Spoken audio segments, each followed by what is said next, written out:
Ano nga ba ang tikbalang? Ano ang itsura nito? Saan ito makikita? Ano ang ugali at kakayahan nito? At paano ito malalabanan?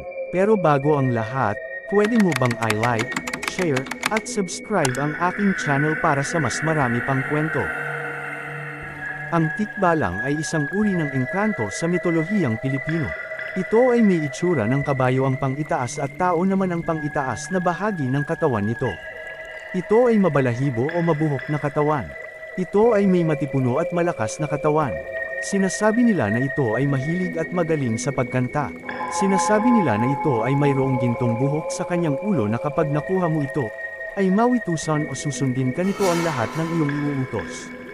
Ang mga tikbalang ay makikita sa mga masusukal na lugar sa iba't ibang parte ng Pilipinas. Kundi naman ay sa mga naglalakihang mga puno, kadalasan ay sa balete. Sa lahat ng mga engkanto, ito na ang pinakapilyo at mapaglaro sa lahat. Kapag gusto niyang paglaruan ng isang tao, ito ay kanyang inililigaw sa gubat. Kundi naman ay may kakayahan itong paikot-ikutin ang tao sa isang lugar kahit na dirdiretso lamang ang paglalakad ng kanyang pinaglalaroan. Kung minsan naman, ito ay nag-anyong tao at gagayahin ang kakilala, kadalasan ay mahal sa buhay ng kanyang biktima.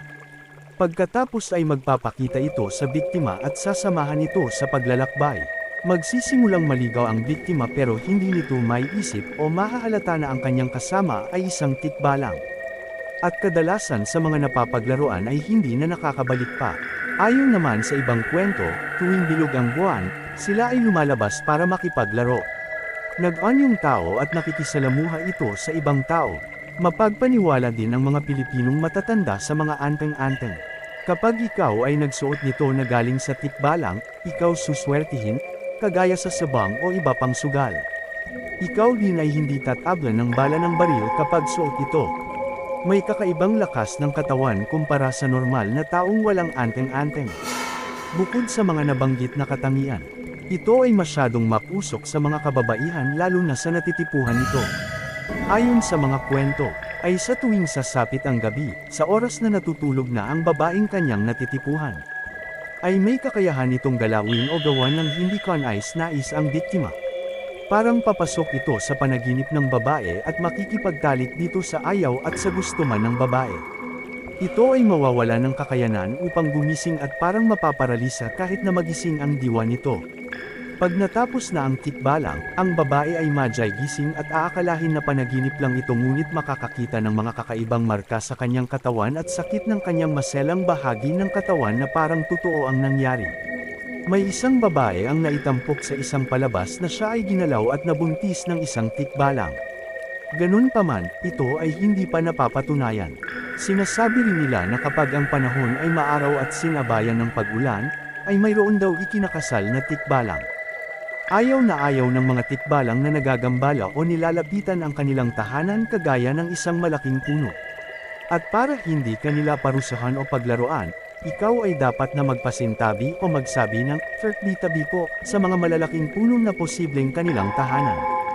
Kung nararamdaman mo na parang may nakatirang tikbalang na malapit sa inyong bahay, ay dapat kang kumonsulta sa isang albularyo upang mapaalis nito ang tikbalang. Malalaman mo na naging epektibo ang pagpapaalis sa tikbalang kung ang malaking puno ay biglaang natuyo at namatay. At kung ikaw man ay nakakaranas ng pagkaligaw at parang napapaglaruan ng tikbalang, ay kailangan mo daw baliktarin ang iyong damit upang makontra ang paglalaro ng isang tikbalang. Ganun pa man, masama man silang may ituring, may mga tikbalang din na mababait. Ayon sa historya, may haka-haka na ang bahay ng dating bayani na si General Emilio Aguinaldo daw ay inaalagaan at pinuprotektahan ng isang tikbalang. Kung ito ay balak puntahan ng mga kalaban at mananakop, ay hindi bigla na lang mawawala ang daanan nito papunta sa bahay ng bayani at ang mga ito ay maliligaw.